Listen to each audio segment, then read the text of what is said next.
Hey guys, welcome to the Jungle Brothers podcast. It's Joey here, and today I'm chatting with Grant Barlow. He is a jiu-jitsu black belt, owner of a gym down in Wollongong called Synergy Jiu-Jitsu and also Synergy Gym. We don't talk about jiu-jitsu today. We don't talk about gyms, but we talk about everything else. I hope you enjoyed today's episode. It was a banger. See you in there.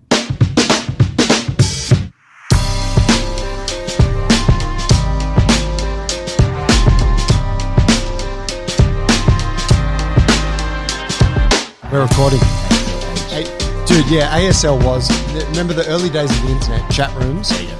I think it was MSN that I used, MSN Messenger, which is a Microsoft thing. And you would say to someone, ASL, ? And it was age, sex, location. No, missed it. I was too busy living life, man. Oh, dude. No. Oh, you know, like I was like, I don't know, 13 or something. You'd be like, ASL. And you're just hoping that it comes back with an F. You just want female. Like that's, you know, doesn't matter about the age, doesn't matter about the location. It's just like, and then you're like, oh, it's on. We're talking. Yeah. We're communicating with female. You're like, oh, what are How you? many times do you reckon it was? Just some dude at the other end going, dude, all the time. I'm just going to fuck with this guy. Oh, God. I shudder to think. Yeah. Did you ever do that? Did you ever just go, yeah, female, 16? No. Fucking with you. No, I didn't, because I think, you know, I was a young dude. I was just out there. I'm like, oh, it's a hunting ground. I can, you know, talk with, you know, anonymously with women. I remember when text messaging came in. That was massive. Yeah, I mean, like you didn't have to call them, but you could text someone. Yeah. I was like, oh, this is all right. Just text and the text. The old Nokias. Remember, you have to just do punch. Yeah, the 6210, 5110. Yeah, that's it. Yeah. And you finally send the text. But now you can wait for the text to come up because you got the bubbles. But back in the day, it used to be just like, you used to be sitting there waiting. Fuck. It didn't give you that, like, well, what do you get now? You get it. You can see on an iPhone if someone has read your message, right? The bubbles. Yeah. The bubbles, like they're typing. Yeah. Okay. So before you send it, and it was like, have they got it? Are we still on here? Are they still there? Yeah, it's a great mystery. Yeah. Do you take your read off or delivered? Do you leave it? Yeah, some people take it off. So some people don't want to see that they've read the message. Ah. So I'm recently, full clarity, I'm recently back to an iPhone. I was Google for the last like 4 or 5 years. Yeah. I got back to an iPhone like 3 months ago. So some of these functions I'm oblivious to. I don't know. Okay. But I don't want to know though. I don't want to know if you've seen my message. I kind of just want to send it. Yeah.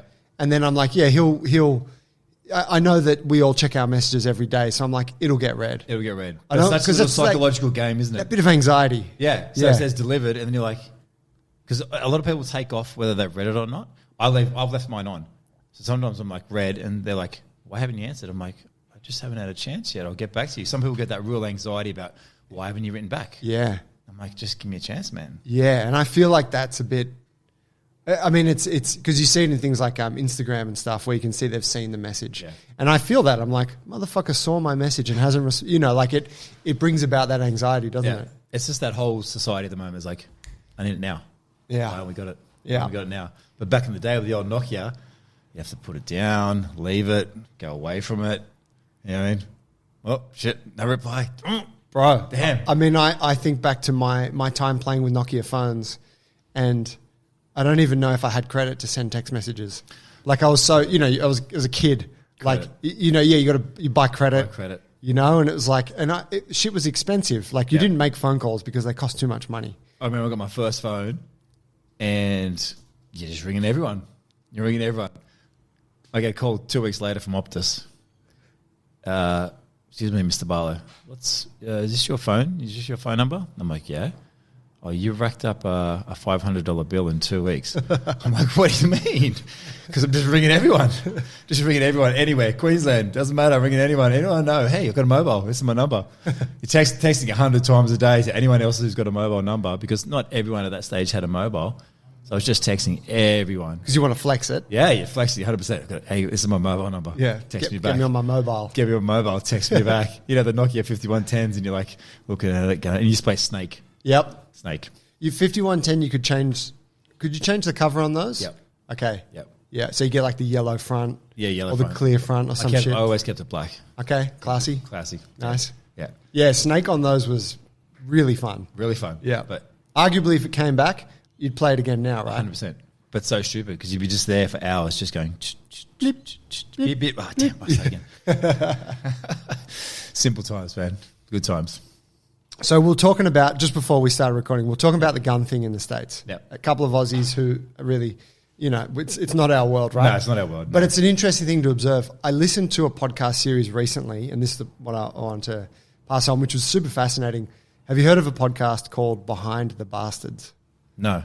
It's not for everyone. Yep. But it's hosted by a guy, Robert Evans. He's a extremely left-wing dude, journalist, really smart guy, and very interested in just kind of shining a light on motherfuckers throughout history. Yep. So he does these epic series on the biggest bastards in history. Similar to Dan Carlin? Yes, but I suppose Dan Carlin's is way more polished. Yeah. Like Dan's is more like a monologue, like he'll do it and then just read it. Yeah. Kind of like a story. Where Robert Evans will always have a guest on, and it's usually one of his friends in the podcast or comedy world, and he will tell them about today's bastard. Yeah. So they don't know who they're. So he's like, welcome to the show, what do you think about, like the one I just started listening to was on John Wayne. He's done a 2-part on John Wayne. Yep.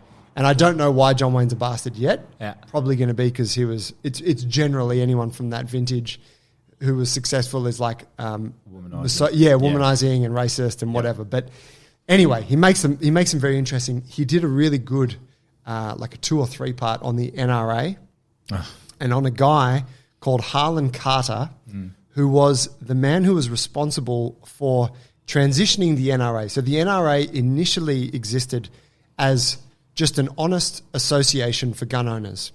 And that's, they ran workshops on gun safety. They showed people how to use them. And they were really about like hunting and like we have the hunting and shooters party or whatever, right? Same kind of thing. A great organization. Harlan Carter got a hold of it and he saw an opportunity to grab power through this organization. And the way that he did that, and you can listen to the whole thing, it's really fascinating. But the way that he did that was by creating an idea that gun ownership is tied to not only the Constitution, but to a God-given right. Yeah. And he created this thing where you have these hardcore right-wing people who are like, the gun is as true as the Bible. Yep. And it's intertwined. And it's like, I'm a man of God and I carry a gun. Yeah, you're not American unless you've got a gun. Yeah. And the point they were making is that like that culture didn't exist until Harlan Carter kind of identified it. And then he basically hijacked the NRA, was able to take power there, cleared out the old guard, brought in a bunch of new people, and that's where and created like the lobbying side of it, which it's known for. What time period did this happen? I think this was 70s or 60s or 70s. I was about to say, like, you can't, I mean, we're not Americans, but when you see older visions of America, the gun culture wasn't as big as what it is now. It's grown, hasn't it? Yeah. You think about like, they talked on that episode about like this fantasy of like militarization, and they're like, you have cops that have like fucking helmets with cameras and they got the gun strapped around the thing, and they're like, there's SWAT teams. Yeah, but they're not SWAT guys. They're just beat cops. Yeah. But you also have general like citizens, general population who have the same gear. They got vests, they got all the kit, and it's this thing where it's like this accessorization of like weaponry. Which is attached to this kind of this thing where it's like, oh, that's whatever, that's strong or that's righteous or that's, that didn't exist before. A gun owner was like, you live on a ranch, you have a gun and you fucking shoot coyotes or whatever, you hunt, no big deal. But yeah, there's this kind of like obsession with like militarization. And that's what we were talking about before. How can they not understand that there's a wrong to that? Americans in general, that norm has become so accepted that it's crazy to me and you that's just the norm. The guns are just so big, and aren't they the biggest union now in America? One of the most powerful union. Yeah, them and I think maybe the teachers or something. There's a massive union over there. They actually control the politics over there. Yeah, well, apparently Harlan Carter created this whole blueprint for lobbying. Yeah. It didn't really exist prior to that. So lobbying politicians? Yeah. So he was like, hey, we can do this thing where if we can amass enough influence, we can then put pressure on politicians to push things in our favor because we can scratch their back, which kind of created a pathway for other organizations, unions and whatnot, to do the same thing. Yeah. Pharmaceutical companies, whatever. And there's good lobbying as well, right? It's not a bad thing conceptually, but they've become. And he was the guy that then gave way to, I believe it's Wayne LaPierre, who's the guy that now runs the NRA, who, from sounds of it, is a piece of shit. They made a decision to, because there's always been these situations of like mass shootings and whatnot. Yep. And they made a decision, and I believe that there's recordings of like this conversation that was had that were leaked out about it, where it was like, we can choose to go on the defensive or the attack in these moments. And they chose, we will always go on the attack. Yep. So what you've seen every time there's a mass shooting somewhere, and I believe this happened at Sandy Hook, which was that fucking horrible one some years ago, days later, they're in a neighbouring suburb with a massive fucking rally talking about guns and why guns are important. And they did that strategically and continue to do so as a way to almost that Trumpian kind of vibe where it's like, I'm just going to go on the offensive. And just attack. Yeah, and never show any weakness. And like go. Yeah. Well, they're the ones that are talking about arming teachers and teaching teachers to shoot. So they can, so a teacher can so you don't have guard security. the classroom. Your teacher, as part of being a teacher now, is you need to carry a licensed gun and you need to shoot. I don't know, man. For me, as we were talking about before, that is just a perspective of the American life which I cannot fathom. Like we were talking about, imagine going to the coffee shop and turning around and looking at the guy next to you and he's got a gun in his pocket and you're turning there, there's another gun. And I'm like, you're the one who doesn't have a gun. You can't fathom it. You got jiu-jitsu though. Yeah, got jiu-jitsu. Well, that'll save me. I'll be right. I mean, that's the fucked up thing. You trained how long for this black belt? Yeah. It doesn't mean shit. Doesn't mean shit because someone's got a gun. Fucked. I still freak out when I see a cop and you see a cop walk into the cafe and they got a handgun. 100%. And you look at it, you're like, holy shit, it's a gun. Like, there's know. a part of you that is very intimidated by that. Because you look at it and it's such a foreign thing and you know what it means though. You know what it means. You know if that's fired in your direction, it means things aren't going well. Yeah. I mean, it's more likely you're going to die. Yeah. So I think us here in Australia, we grow up with that, respect a little bit more of it and fear. Whereas I think over there it's just, I remember we walked into a Walmart when I was over there and they have pink ones, pink guns for your kids. You just buy them for the daughter. And they're actual guns? Actual guns, real guns, like legit guns. And I'm like, do you see this, Jen? She's like, that's a gun. I'm like, yeah, man, that's a pink one for your daughter for Christmas. And I'm like, man, this is a different world. It's different. That's fucking wild. Different. And I talk about this all the time. I don't think, if America didn't have Hollywood, would we look at America as a great place? It's not that far off. People criticize the Middle East and all these countries for their rules and regulations and all these sorts of things and their religions. Is America that far off with extremism? It's not that far off in a lot of ways. The way they protect their guns, their policies, it's not that far off. What's happened recently with the banning on abortions? 100%. That's a very extreme move from our perspective. Who are they to criticize someone else in, say, the Middle East that doesn't have the same religion? Yeah. I mean, they're very quick to judge, but they're not that far off. They're not that far off these days with their extremism. They're extreme with their guns. Yeah. They're extreme with their political views, either left or right. There's no middle ground over there. So it's just a strange situation. Yeah. We got onto this because we're talking about your man, Joe Rogan. My man, yeah, we're mates. Just rang him before, we had a chat. Yeah. Which, and I do think there's an underpinning point to this conversation that you mentioned, which is it's not our culture. It's not. So you almost can't understand it. No. Because you look at, for us, we had the gun buyback and no one's really got guns here. And it's it worked really well. And there's very little gun violence. And here's to say, if we both lived over there, we wouldn't be swayed in that direction. That's right. You know what I mean? So obviously we're sitting here and being critical, but I think we're both open-minded enough to know that if we were living over there, maybe we'd feel differently. But sitting back from a perspective of where we live and personally, thank goodness we live in Australia, I find it bizarre. And that's what we're talking about with Rogan. Obviously, he has that strong view that you need to have guns. And we're talking about whether he's changed in the last, I suppose, year or year and a half with his views on different topics. And I said to you, the one thing that I struggle to connect with him on is the whole view on guns. I just find it strange.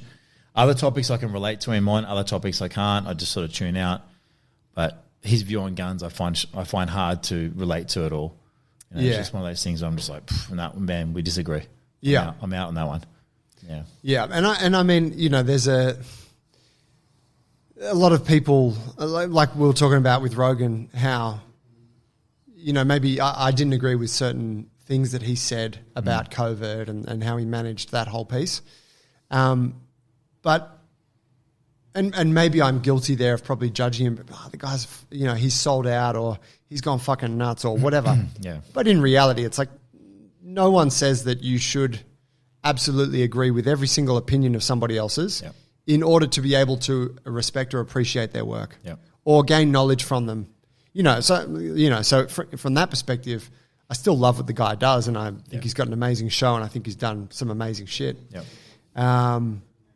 But yeah, it's I wasn't aware that he was a big gun fan, but it makes sense, the move to Texas. Big gun fan. Wow. Yeah, shoots them, loves them. And that's one of those things. And again, like what we just said with his views, obviously, on the COVID thing, I think what came out of that for me, and like we said earlier, everyone has their opinions and views. Not everyone is right or wrong, but he stuck to what he thought was right, which makes him who he is. Yeah, that's, you know.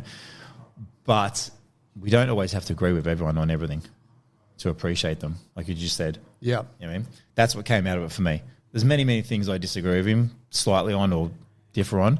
The guns is obviously a bigger thing, but again, we appreciate him and what he's done.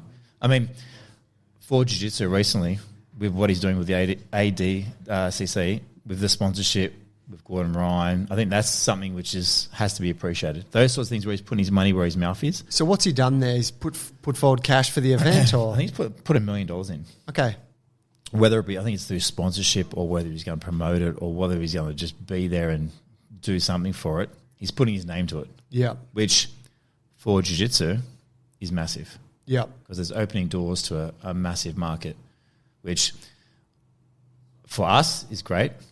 And I think for jiu-jitsu in general, it's just going to bring a lot more eyes to it. Because I still think people think jiu-jitsu is a bit of a thug.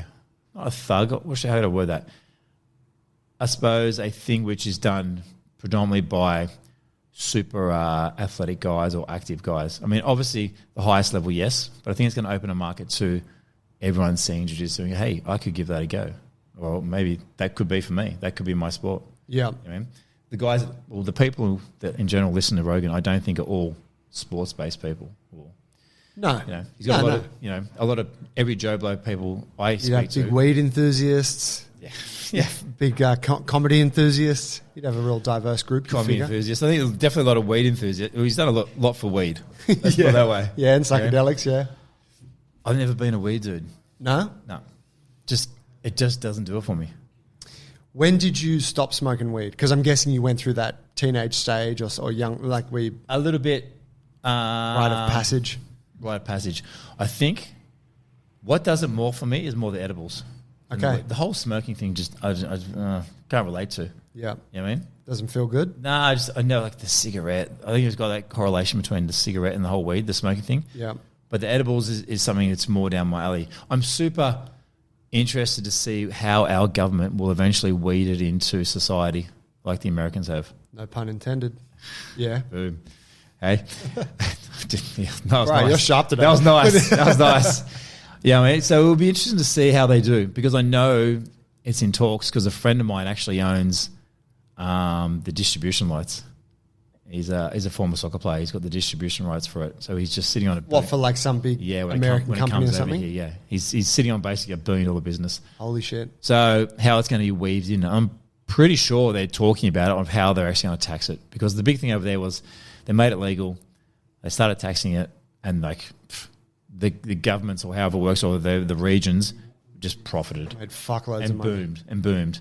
And they're like, man, this is the best thing ever. So I'll be interested to see how they bring it in here. I think that will do a lot for the weed. I suppose what would you say? The misconceptions of it. Yeah. It becomes the norm. Yeah, I think that the reason I asked when you kind of stopped smoking is because I went through a period as a teenager, punching cones and that whole thing. Yeah. And the cone thing I definitely couldn't get into. Oh, I mean, I did it, but it was fucked up. Yeah, I was like, I saw a couple of people gagging. I'm like, I'm out. Yeah, and then sometimes you go a bit too far and you vomit. Just, then sitting around like obliterated for the night. Yeah. Not that fun, really. Yeah. That's what put me off. I saw a couple of people spew and I was like... And it's this fucking Aussie thing. It's our approach to everything. If we're drinking, we're getting fucked up until someone blows chunks. Go harder, yeah. Yeah, it's like we don't, moderation's not built into us. No. And so after some years, I was like, I'm done with weed. Like, it's not a thing anymore. And I was like, nah, it's nasty stuff. Went traveling, spent some time in Brazil. Yep. And Brazil was the first country that I went to where I was able to reconnect with it in a really nice social way. I found that I would be out with various people that I'd meet. I'd train jiu-jitsu with some guys. They'd take me out for the night or whatever, or meet up with some friends here. And there would so often be someone like, hey, guys, I'm going to smoke a joint. You want to? And the first few times no, I'm good. I don't smoke, But then some way or another, I decided to join. And what I noticed was that these guys they would smoke. It was quite weak. Yep. So it was just like some natural stuff. Yep. And it wasn't like, this is the filthiest hydro. It was just like, I get it from my friend. It's weed. Like it wasn't about what strain it is or what strength like we used to talk as kids. Talk garbage, yeah. But it was also like there's 10 of us and we're sharing a joint. So you might get 2 or 3 puffs. And you're fine. Yeah. And then it's like, and we're conversing while we're doing it. No one's punching cones. And then we're back to the party and we're socializing. Yep. And I'm like, this is actually a really nice low intensity way Yeah. to use it, which is probably more really what it should be. I think 100% that's what the problem is. Because culturally in Australia, like you said, we go hard. And it's too hard to the point of like, you're spewing, I'm out. Well, I'm sitting there on the lounge, I can't move. Don't be a pussy, bro. Yeah, don't be a pussy. Go harder, do another one. Go on, you do it first. Whereas, say, South America, Europe, it's like, just have a little bit, bro. We're all good. Be cool. So, yeah, just chill. Yeah. Whereas culturally, we're different here. I don't know why that is. My wife and I got into CBD probably about 8 years ago. We started trying to make our own. We thought we're making our own. What we're making was just butter, right? Right. Butter. So we would have... Well, like cooking it up with butter? Cooking it up with coconut oil. Okay. So we're making it all up. You cook the weed, then you mix it all in with the coconut, and about 6 hours, you turn it into like a butter. We thought, this is basically, we're making CBD, taking the THC out of it. No, we're not. Anyway, so we would have 2 or 3 meals every night. And I'm like, okay. This 2 or 3 meals, what's that, like a vial's worth? Just a tiny little bit like this, right? Okay.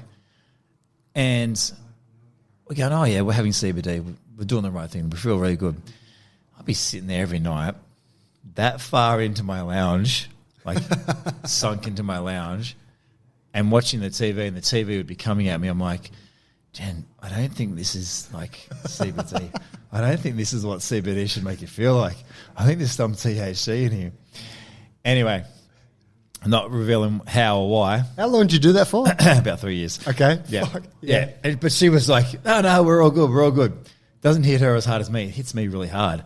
So I'm sitting there in the lounge, completely sunken into the lounge, like can't move. Like, have I breathed in like the last hour or so? So baked, it's not funny. Every night, Without going into details, how we found out, we got it tested. And it was 300 times stronger than what CBD should be. Oh, shit. So basically it was just pure THC. Wow. So we're just consuming this pure THC. You'd ramped it up somehow. Somehow it was just like turbocharged THC. So every night we're just getting completely baked. Like I'm talking, couldn't move. For 3 years. Yeah. And I was like, man, I'm sleeping so well. And I was wondering why I wasn't getting any deep sleep, but just like sleep. Just sleep. Because what happens when you're – people think, oh, when you have weed at night, you go to sleep and you get good sleep. I use my Oura Ring to track it. You don't actually get deep sleep or REM sleep. You just go to a light sleep, but you stay asleep. But you don't get any restorative sleep or any actually good REM sleep for your brain.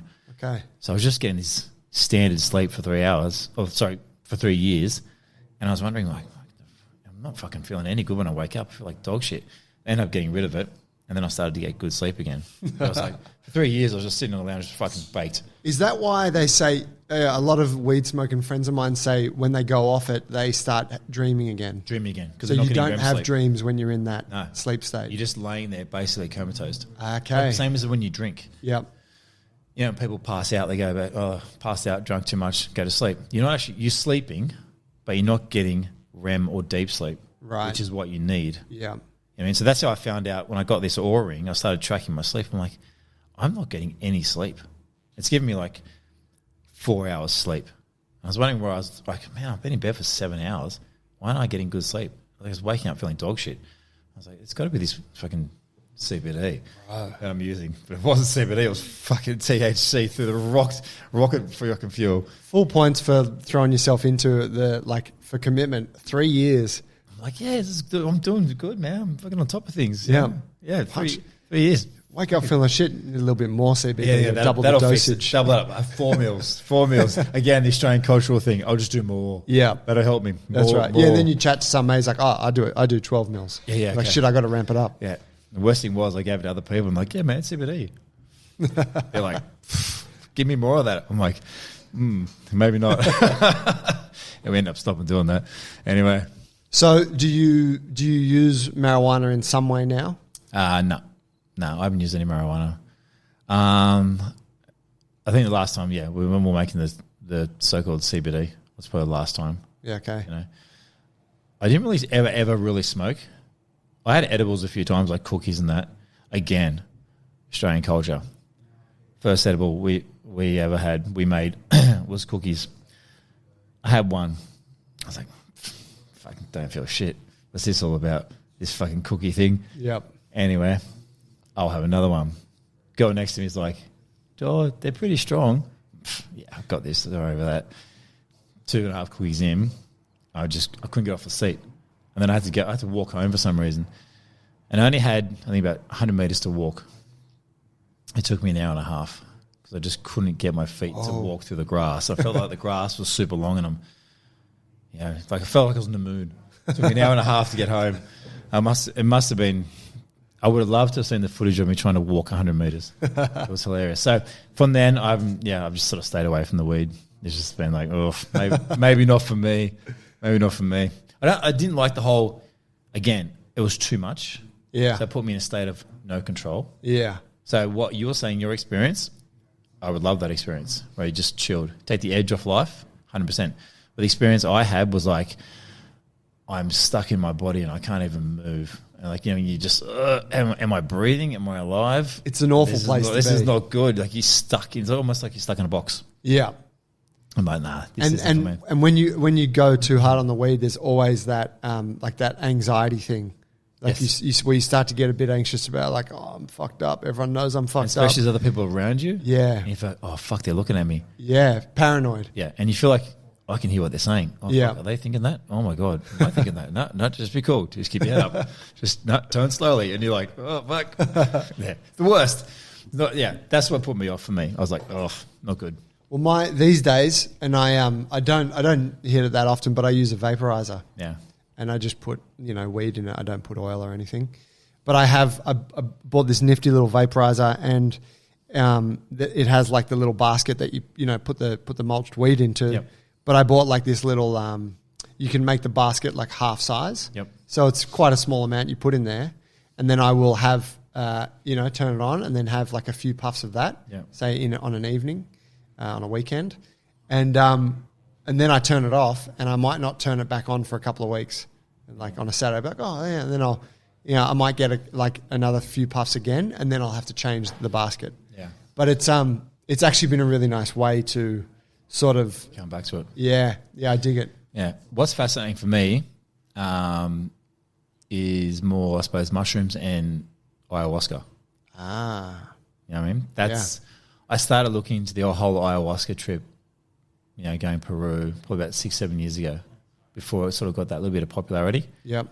And we never got there, obviously. But I was like, man, this could be something for me. I've known 2 people that have done it since then, and one person had a terrible experience and was just like, I don't think they prepared well enough. I think you've really got to prepare for it, both mentally and physically. I think they rushed into it. And then I had a client recently do it, and she had the most awesome experience of her life, she said. Completely like life-changing. She prepared mentally, both, a long period of time. But this is a woman who also meditates an hour every day. Okay. And is dialed in, focused on what she does. So she fasted, cut meat out, did everything they asked her to do for a week beforehand. And she had this very, very profound experience where she had stomach issues, and she'd felt her stomach issues have subsided, and she has a lot of clarity on other things in life. So ayahuasca is something for me which I think would be interesting. And the whole mushroom trip is interesting. I have microdosed the mushrooms. I can't say that I really got much out of it. There's a couple of days, I suppose, I drove to work and I felt like, oh, the sky is bluer or the trees are a bit greener. But I can't say, is that me? Because I knew that I was willing it. Because I had 0.2 of a gram of a mushroom, or is it the fact that it's actually doing something? Right. You know what I mean? Yeah. So I thought, I'll try it before jiu-jitsu. Can't say I noticed anything. Right. Because I was too busy focused on what I was trying to do. So I can't say, oh, wow, I saw the Matrix and I saw so much better. But it is still something that I find interesting down the track, going into mushrooms and more the psychedelics sort of things. You experiencing that? Little bit. Yeah, tried like a little bit of microdosing, not often. I've done a couple of like heavier doses of mushrooms, like really only two or 3 times. Yeah. And it's been awesome. Awesome? Yeah, really. Recommend?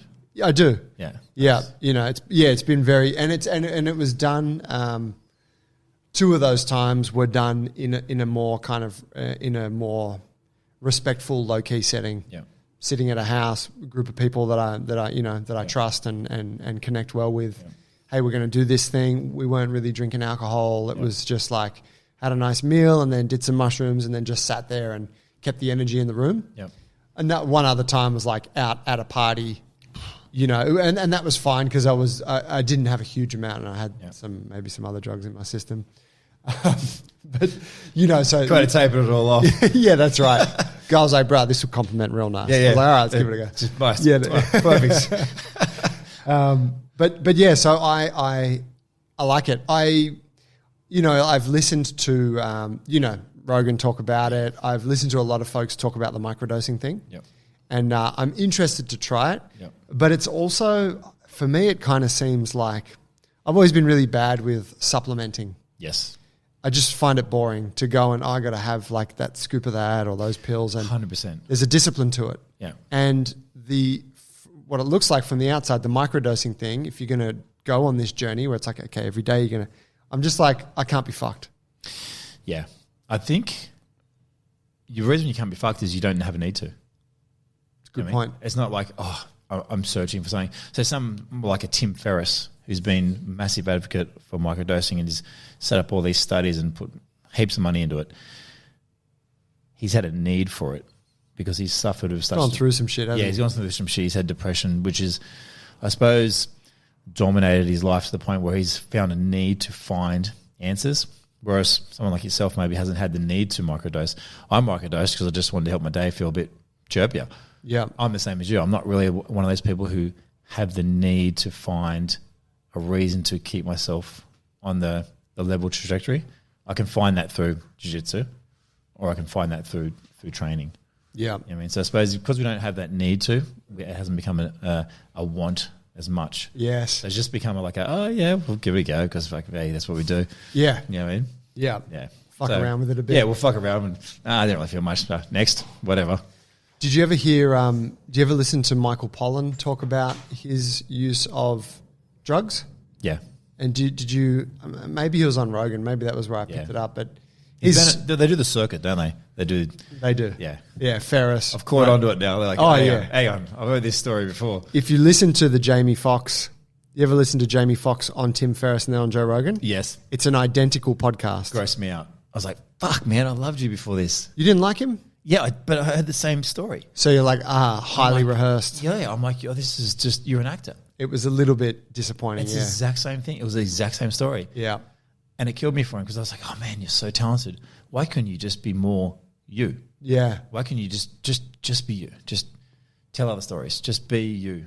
I'm sure you've got 1,000 stories and 1,000 impressions and 1,000. And they're going to be great. Yeah. Oh, there's bird just hit the window. Is that what it was? Yeah. And they hit this one quite often in the afternoons. The sun hits it. Yeah. And these young magpies like to come and they see themselves they see their reflection and they come and peck at themselves. I think it's another bird. Yeah. And disappointed me because I'm a massive Jamie Foxx fan. And I was like, oh, man, you just told the exact same story, exact same setup. Yeah. And it made it feel very like, oh, you're just an actor who just tells stories. Yeah, it was a bit of it was like pulling the carpet back a little bit. Yeah, because you always wonder, like, when you hear these big celebrities go on there, are you being you or are you just doing a rehearsed version of what you think we want to hear? Yeah.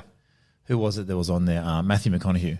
Oh, yeah. And he was on Rogan. Right. And I think he was on Lex Friedman or someone as well. And it was very similar. And I was like, you're just a fucking actor. Right. You're just a fucking, yeah.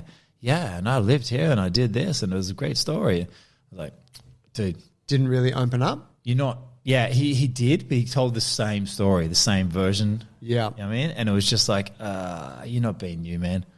Like, because you're afraid that, I don't know, studios will drop you or whatever will happen. Your brand will lose some shame. You won't be as sparky afterwards. Yeah. Just be you. That's what I want to hear when a person goes on the podcast. Like, when Tyson's been on there. Yeah. You can tell he just doesn't give a fuck. He's just being who he is. Yeah. You know what I mean? Whereas when you get the actor on there, they're like, oh, yeah, because I've got to say this because just in case this side of the political view is this way or this way, I've got to keep in the middle and I've got to be sitting upright and, okay. Yeah. You know what I mean? I don't like that. Yeah, it's a good point. I mean, it kind of too speaks to that thing we're talking about with Rogan where he's gotten to a size that he's gotten to the size of like a global media outlet in terms of his reach and influence. But he's still kind of retained, I'm just a dude who's interested in shit and I'll kind of go anywhere in a conversation, which is what makes him special. Yeah. Potentially also what makes him irresponsible, but then it's like, I feel it's kind of the equivalent sometimes of those discussions about like NRL players when they do some fucking stupid shit in public and you're like, fucking NRL players, they should know better. And you're like, hang on a second, kid's 19, doesn't have a great education, just been an athlete all his life. Now he's getting paid a bunch of money. Should we actually expect any better? Yep. I'm not trying to say that Rogan is the equivalent of that, but it's that same idea of like... No, I can understand what you're saying. Yeah, are our expectations realistic or is that what that person is? Yeah. Like, well, Rogan's just a dude who's, coaches them, does the... Growing into a podcast, which is the biggest outlet in the world. That's right. Yeah. He's not your conventional celebrity. He's not beholden to any kind of studio or any sort of... And like we said, that's why people love him though. Yeah. Well, I mean, that's why I love him. Yeah. Yeah, because it was raw. But again, like we said before, should we hold him to different opinions? Should we be like, I don't like him now because he had a different opinion of mine? Yeah. You know what I mean? So should we just be like, whatever, it's all good. It's his opinion. Move on. What's your next podcast on? Yeah. You know what I mean? Like, we're all going to have different opinions, different thoughts, different values. Doesn't mean they're wrong. Doesn't mean they're right. They're just different to what we may think at the time. 10 years' time, we may agree, we may disagree stronger. Doesn't matter. We like Rogan because at the heart and soul of it, I feel he is a dude that we could sit here with and have a conversation with. Yeah. You know what I mean? Yeah. And he would not, and you get the impression that he would just be who he is. You would hope so. Yeah. More so than what I was saying about with the actors before. Exactly. You'd be like, oh, dude, you're just not really a fucking person. This guy's performing for us. I don't want to hang, you're doing a dance. I don't want to hang out with you, really. You're not real. I had a mate recently who comes from the media world, been on TV his whole life and that whole thing. was on the podcast, and it was great. We had a great chat. But same thing, the conversation was him performing for us. Yeah. And it's like, dude, it's not Today FM. Like you don't have to bring it. Yeah. You know, we're here, we're chilling. We're talking. Yeah. Like we are right now. But he was so rehearsed in that. That was what he did for a living, that you could also see, he's not actually able to speak on air without going into that role because he's just so good at it, or it's so ingrained. Or is he fearful of saying something that the cancel culture, where he's like, oh fuck, I can't say that, but I really might think this way, and someone might hear me, and like all of a sudden I'm on the front page of Telegraph. That's true too. You know what I mean? Yeah. And is that where society's wrong, that we can't have opinions that are different? So if I have a different opinion to you and you have a different opinion to me, it doesn't mean we're not going to fucking get along. No, that's right. But the way society is at the moment is that if someone is a so-called celebrity and they come out and have a different opinion to what the norm is, then they're fucking cancelled or they're fucking shelved or put away, aren't they? Yes. Why? Well, all the other is got a different opinion. And, okay, they've got a soapbox to stand on and express it. Should they? Don't know. Sometimes they should, sometimes they shouldn't. We don't need to, again, going back to rugby league players, we don't need to know their opinion on a lot of things. They're paid to play football. That's it. Yeah. I mean, really, let's put it in perspective. Like, they're not like you said, they're not role models, really. They're 19-year-old kids paid $200,000 a year to play football. We don't, what do you expect? And it's like with celebrities, and when we get upset at them when they've got a different opinion than what the norm is, why do we cancel them? It's just their opinion. They're paid to act, or they're paid to do something else. That why do we always have to be so, I suppose, harsh? You know what I mean? Yeah, the cancel thing is an interesting phenomenon that's kind of our time now, isn't it? Is it? You think it's because of the internet? Because people have power? Yeah, I think I think stuff reverberates. You know, like say with Rogan, great example. He had that thing where there was that clip of him using the N-word. Yeah. And, he said it a bunch of times. I mean, the guy's done thousands of podcasts. Yeah, almost 2,000. If you were filming me and recording me for the last 15 years, I've said it a few times too. Yeah. In joking or in jest, describing what was said or whatever. Yep. And I'm not defending him in that regard, but I'm just saying, like, when that much of you is public, there's going to be some shit, which I guess didn't exist pre-internet, did it? Like that's the internet never forgets. That's right. Yeah, someone drags it up. Yeah. I think that's a part of it. I don't know, but there's also I guess we're also at an interesting crossroads with, like, there are certain norms within Western culture, like the patriarchy, the power structures that are unequal, and I stand by those. They are unequal. Females largely underrepresented or they don't have equal footing. Yep. Racism was another big one, right? That came about with the George Floyd murder. Yep. I strongly stand by that too. Yes, I do believe that we have inherently racist structures in the West. 100%. And these things, and even to say that, it's not saying, no, these people are racist. It's no, there's racist structures and parts of the culture are racist. Yeah. And that doesn't mean necessarily that if you are part of that structure, like you're a cop or whatever, that you're a racist. It just means that this system that you're part of isn't working in the best way for this part of the population and needs to be reconsidered. Yep. In any case, those two examples, I feel like, have reached a bit of some kind of zenith over the last couple of years. And so with that has come this sort of like peak of like, I don't know, like not, what's the word, like witch hunting in a way? Well, again, it comes back to what I was saying with the internet. People have power, so that everyone can have a little voice of opinion. So it is a little bit of witch hunt. Yeah, and great, because a lot of the witch hunting is necessary, and a lot of the calling out is necessary. But then obviously it can go a bit too far. Yeah, and we can kind of see where it is at the moment. We're going a little bit too far with some things, and I'm a bit like, let's all just relax a little bit. Yeah. Again, the racism, the women's rights, 100%. I mean, that needs to be addressed in general. At the dawn of time, that's where it's always been. Those two issues have always been there, haven't they? Really? Yes, absolutely. Yeah, racism. I mean, yeah, fuck, that's a big one. But yeah, it's always been. I mean, it's always been an us versus them. Yep. Neighboring tribe, you look different. Yeah, I don't know you. We don't know you. Yeah, it's a human nature situation, isn't it? Yeah. You know, I'm afraid. Yeah. So I'll cause angst and anxiety and anger. You know?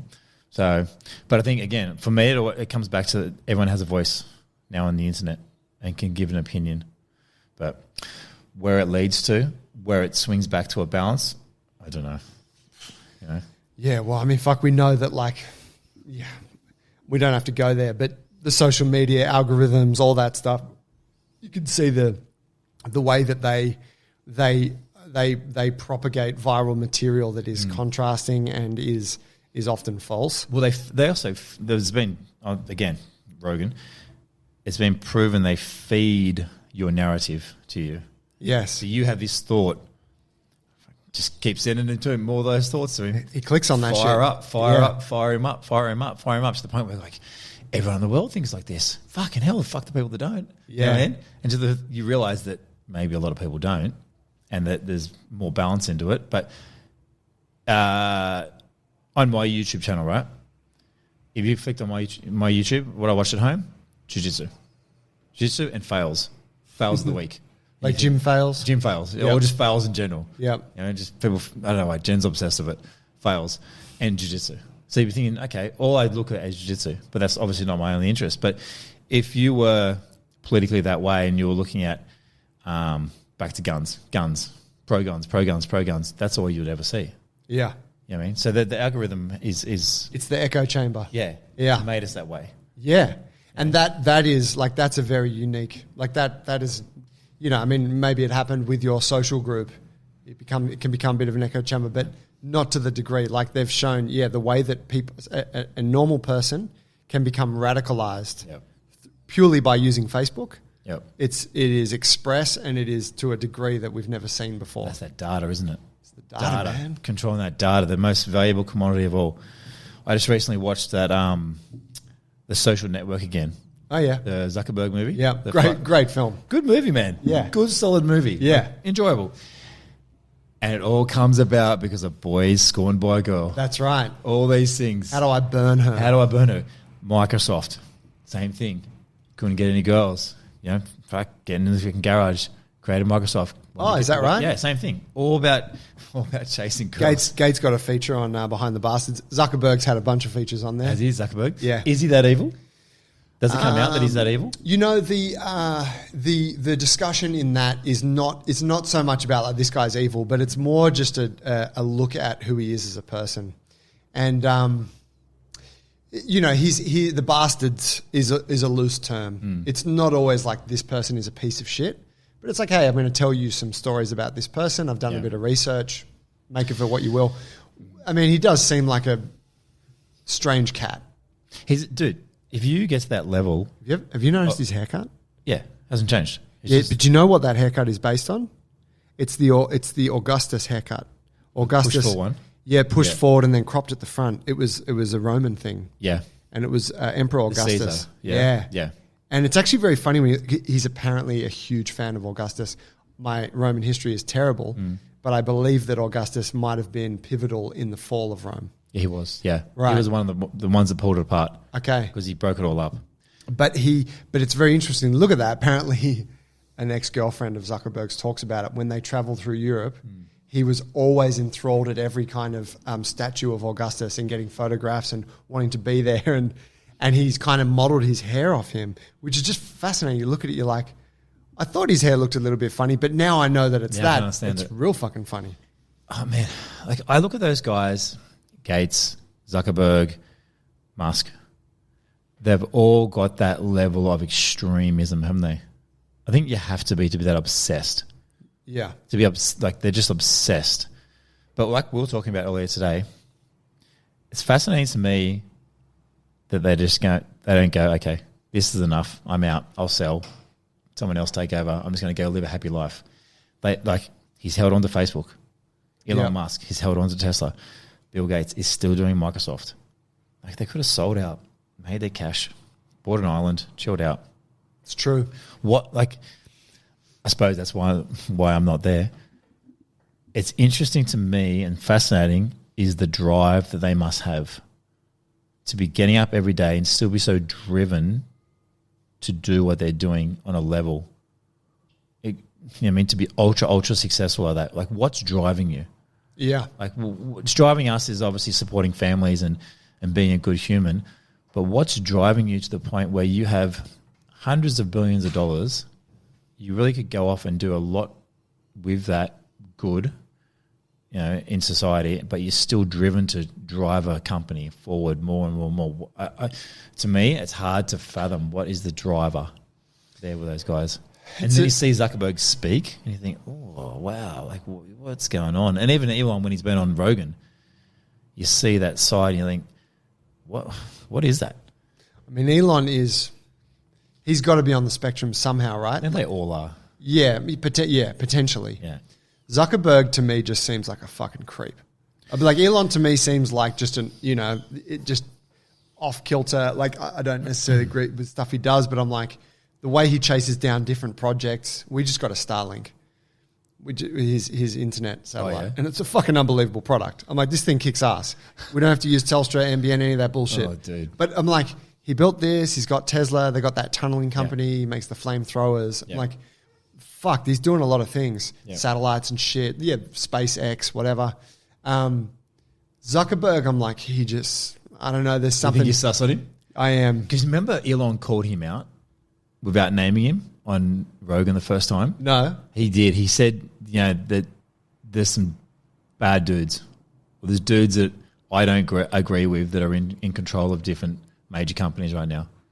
I'll go back and I'll send it to you what he actually says. But he does call them out. He doesn't ever name names because otherwise he can't. Yeah. But he's got that running beef with Gates. Have you ever seen that meme he's put up? See, this is where Elon is, like, he wins me over because he's fucking funny. Right? He put up a meme of Bill Gates recently. It has Bill Gates with his blue shirt on and his man boobs. And it's something like, this is the guy you want to follow for food advice? And he has him like in his gut and his man boobs and Bill Gates. He just takes the piss out of him. Yeah. They had an argument about Bill Gates shorting his Tesla shares. Oh, no. He rang him. He said, I don't believe you should be going into cars or something like this. I don't think you should be expanding, blah, blah, blah. I'm going to short your shares. And, you're not doing enough for the environment, or you're not doing the right thing by the environment. And Elon was like, well, if you don't think I'm doing enough for the environment, don't worry about it. Just get out of it, So he goes, I'm going to short your shares. And then he tweeted that to him. He actually, Bill Gates put it up. I mean, Elon Musk made it public. Right. I'm going to short your shares. So I'm going to try and drop your share price. Just like evil little battles. Right, yeah. And that's where Elon wins me over because he just doesn't seem to give a fuck. Yeah. Whereas the other two, say your Gates and your Zuckerbergs, are just, like you said, Zuckerberg's a bit like, what's going on there, man? You don't actually know. What's going on? Yeah. Like, what are you really after? Like, why are you still doing this? Was Zuckerberg on Rogan? He was, wasn't he? No, he was on Lex Fridman. Lex Fridman, which was a very unsatisfying episode. It was like a very... Also, like, why didn't you ask the hard questions? Yeah. You're very set on the fence. Yeah. Like, you're very like, oh, so you had a good day today. Yeah, he was... I mean, he would have had to agree to keep it on a certain track, right? Well, that's the thing. I always wondered, when they go on Rogan, is there any parameters? I think for some people there are. Yeah. But I think, like say when he had Bernie Sanders on. Yep. But also Bernie was probably like, I'll talk about whatever. Yeah. But, someone of that caliber, I'm sure there has to be, like their manager would have to be like, hey, dude, there's some shit that we can't go into here. Yeah. But, I did listen to Rogan on Friedman a little bit where he was talking about he's been requested multiple times to have Trump on. And no doubt, if you had Trump on the show, you wouldn't be able to just have a free-ranging conversation. Man, that'll be interesting. Yeah. Where would that go? Well, he said no. And I think it would be a shit I don't think Trump would be the kind of person... I think he'd be overrun. Trump would overrun it. Yeah, but not in a... Not in a good way. No. There's no... Like, he's not actually a thoughtful person. He doesn't have any... He just, I think there's extreme and there's the extreme. And I think he'd just overrun the show. It'd be like he'd just continually talk. Whereas Rogan would be like, whoa. Did you ever listen to the Kanye West one? Nah. Made me sad. I can't... I don't vibe with Kanye. Except for that one album he did that I thought was sick. I'm not interested in his stuff. Why did it make you sad? Because you could see how tortured he was, or hear how tortured he was. Right. And he's so, I think, insulated by his wealth. If he was a normal person, right, on the street, he would probably be heavily medicated, very poor, and in the home. He's just very lucky, and he's very lucky. He's uber talented, but you could hear how tortured he was with his thoughts and how he just changed randomly between conversations in his head. Like he riffed for about 25 minutes, and Rogan's like, "What are we talking about?" I mean, he just kept going on and on and on about something, Right. and just kept changing in and out, in and out, in and out. And Rogan's like, yeah. He could never actually get traction on the conversation. Wow. It made me sad because I was like, if you didn't have this money and this wealth, you would be, looked down upon in society. You'd be very hard up. But you've got this sheer talent. And then it also made me think, how many people on the street have uber talented but they've never been given that chance? Yeah. Makes sense? Yeah. Because I'm thinking, oh, man, he's clearly suffering like a lot of people are on the street already, but he just had that chance. He had that outlet of music, and he got that success. I think how many people on the street are actually in that same position? It just made me sad listening to him because I was thinking, fuck, man, you're not doing it that well in life. You got all the wealth in the world, but you can clearly see or hear his thoughts were just intense. Wow. Just intense. They were just too much was flowing into his brain. Yeah. And it was very hard to actually listen to. Did you get through it all? I don't think I did, actually. It was just hard to listen to because it was like, I don't know what he's saying. It's kind of like Elon. When he spoke about, I think Rogan said, what's it like to be you? And he goes, oh, you wouldn't want to be me. Because there's just so much going on. Yeah. And it was the same way with Kanye. You could hear his thoughts were just like, and he's just like talking about Jesus and how he's a greater being and his shoe and this and his music and how he comes across, and it was just like, whoa, too much, dude. But it was sad. I mean, there's a case there, isn't there, for anyone that's kind of operating at that level, that there has to be, not to the degree of Kanye, like, potentially has some real mental health issues, but that idea of like what Musk said, you don't want to be me, where it's like there's no balance at that end of the spear. No. Like, you are a fucking psychopath with your work and or Bill Gates and that. It's like and this is where I find that like, I think it's easy for us to go, man, you could have sold out and bought the island. Yeah. Because of course, looking from like anyone with a rational mind would go, dude, why would you keep grinding this thing? Why just fucking, And we think, you'd have an island, like, or you'd have everything you need, everything. Your children will be looked after, and their children, whatever. But the truth of it is that we get addicted to this fucking building process thing, and you're making that, but now that's not enough. I want double that, and then once I'm there, now I want the private jet now. But when you got all that, what are you doing? Well, Scarface said it. It's about the power, right? It's all about the power. Yeah, first you get first you get the money, well then you get the power, then you get the women. Yeah. But I do. Is that how he said it? Yeah. Well, first you get the yeah. But I do think like it's it's the levels of the game. Yeah. And we play, like looking at us and it's like you play at that level for money. Yeah. And I just want to be comfortable, but for the people that have all the money, it becomes about power and influence. That's the... Man, yeah. But where and what is enough? But like you said, they're psychopaths. You have to be. It must be a very flip of the coin between good and evil, like that. Yeah. You are a psychopath. Like, what do they say? Is it the Unabomber? The Unabomber? The one who lived out in the woods by himself? Oh, I don't know. They reckon he was just off the chart intelligence, like off the chart. Like at 16 was offered a free full scholarship to Harvard. Wow. Yeah. Do you know much about the MK Ultra? Was that the CIA operation on dosing him up on acid and psychedelics and testing him on that? Because they thought the Russians during the Cold War, they thought the Russians were on the verge of mind control.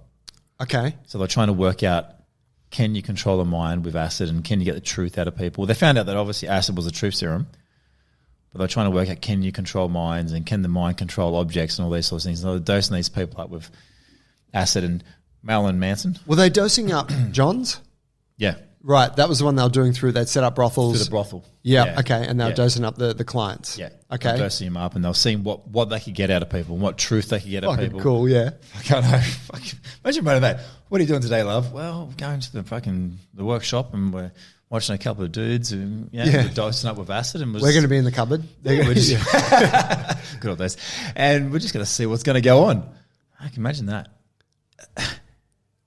How do you get home knowing that's what you're doing? It's a question for you.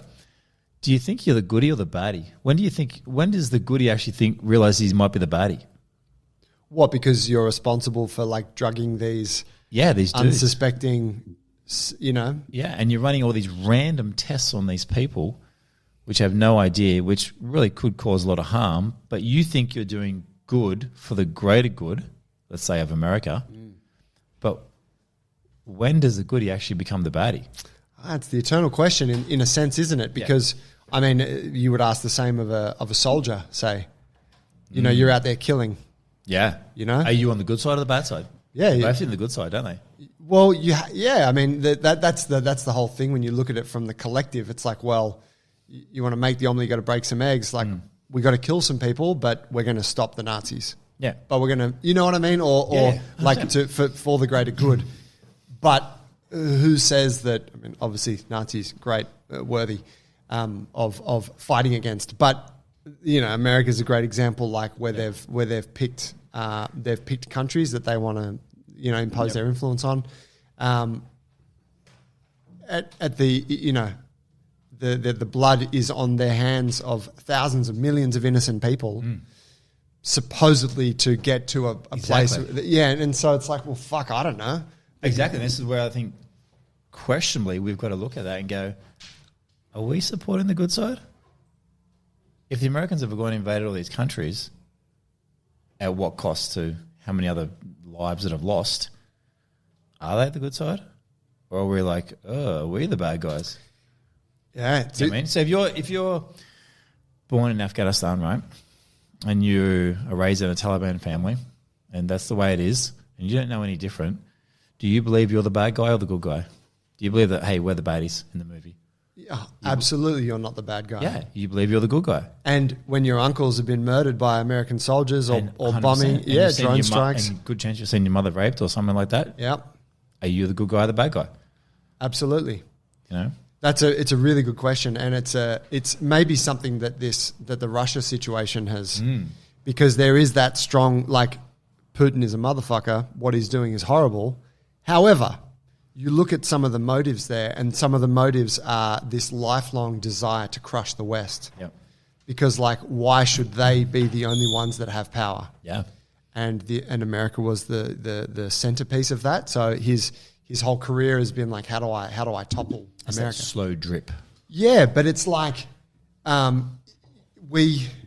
if we were not on the West, if perhaps we would share that same ideology. Like, fuck those guys who are always imposing their influence on the world, which we know is not the best influence. Yep. Like, capitalism has not been the solution. It is a way to do things, and it can be used well, but it's not been the solution to a great life necessarily. Yep. Arguably nothing, we don't know what is. But we just happen to be on the winning side right now. Well, so we think. Well, because here's the thing. I've got a very good friend who's married to a Russian woman.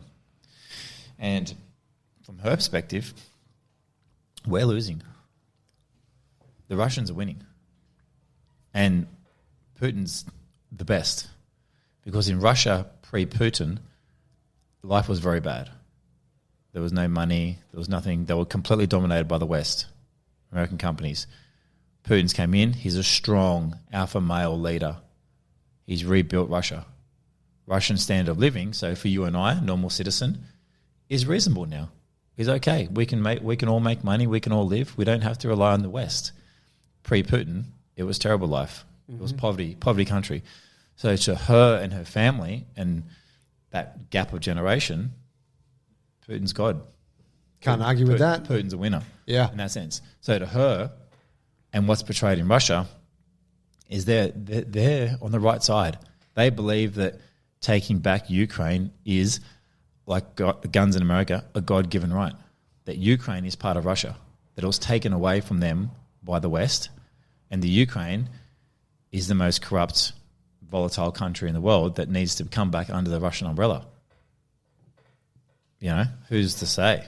Definitely not I. I don't know enough. But it's interesting to hear her perspective. I'm like, oh, okay.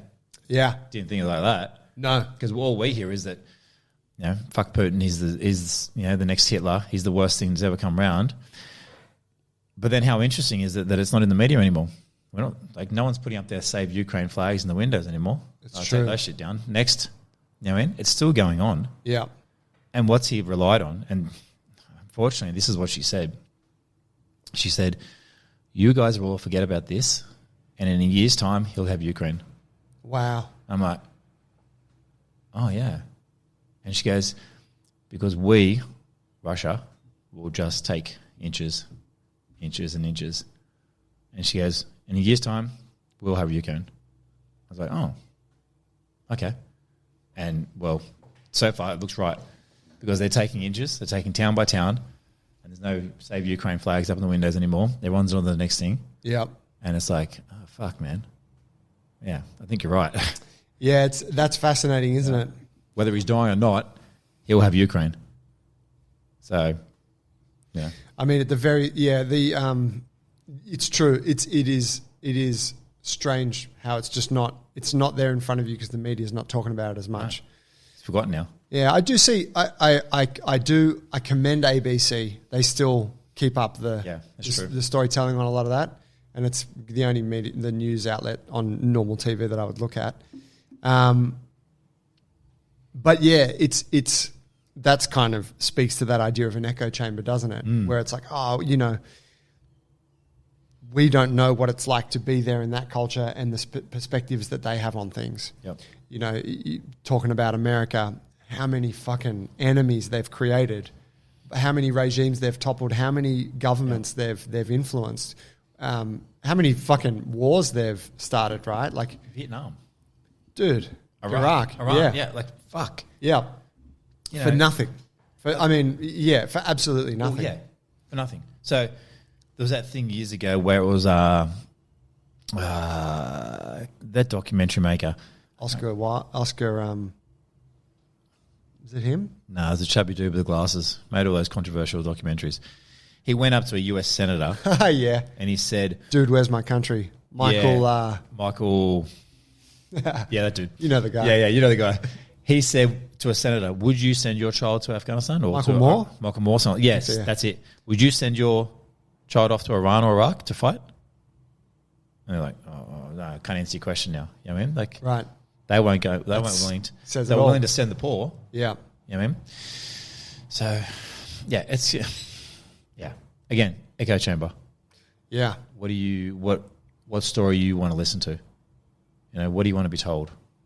You know, on all those topics like that. So. And that's a really fascinating thing. Even like for us here in Australia, with all of this talk about the rise of China. You know, like concerning stuff, right? Like things that potentially threaten not our existence. I don't think it's that kind of thing, but they threaten the nature of how things work in our part of the world, or challenge, you could say. Do you think it's too late? Well, from what, like, too late for what? So, for you and I don't think things are going to change, but I feel China already has a hold on Australia to the point where they don't need to. See, we think of an invasion as in troops landing on Bondi Beach. I think those days of war are gone. It's more the cyber and financial control. So you've seen Ukraine, Russia, they're shutting off financial, ways for the rich to get their money out of the banks. Yeah. China really controls Australia already, financially. Most things are made in China. China owns large masses of land in Australia. They control large companies in Australia.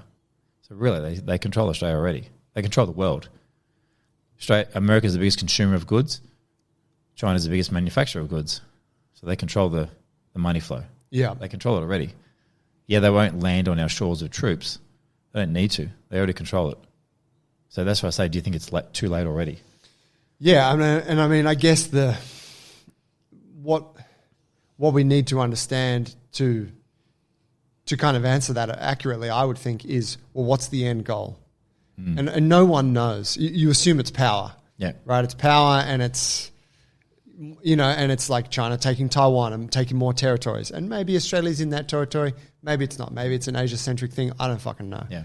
But it's like, what is the goal for these big countries that are playing these games? But again, what's the goal? What's the goal for the Zuckerbergs? Right? Who fucking goal? knows? What's the goal? What's the fucking point? Is it just mindless growth? And, To what? I mean, you have to say with China, like even at the, like say we've taken measures, right? Like we've found like they stopped accepting exports from us, whatever, a while back, last year or something. So we found ways to circumvent that, and I don't know. Yeah. But it doesn't fucking matter. They're such a huge country. They've been building their power base and their military and their ideology for multiple generations. They talk about 100-year plan. Exactly. Yeah, like you've this. heard that, yeah? Yeah. It's scary, isn't it? It is. You're like, holy generational shit. plan. They fucking knew what they were doing. We can only think in like 4-year election cycles. And they're like, fucking, this is the plan. This century is the precursor to the next. And we're going to fucking dominate. Yeah. Yeah. So then you're like, well, fuck, we're not even in the game. No. And we've always sided with America, and maybe that'll come and bite us in the ass at some point. Have you been to China? No. I have. It's fascinating. Yeah. Fascinating country. Fascinating to see. I went to a town which was like, let's say something like Gerringong, South Coast, tiny little town. It had 27 million people in it. I was in a place called Xinjiang, which is nothing on the map, right? But it had 27 million people. The people stacked on each other. But to see the wealth, even in that little town, and then to see the poverty was crazy.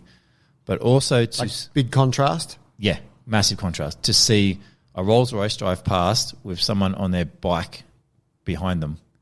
You know what I mean? Just going about their daily life.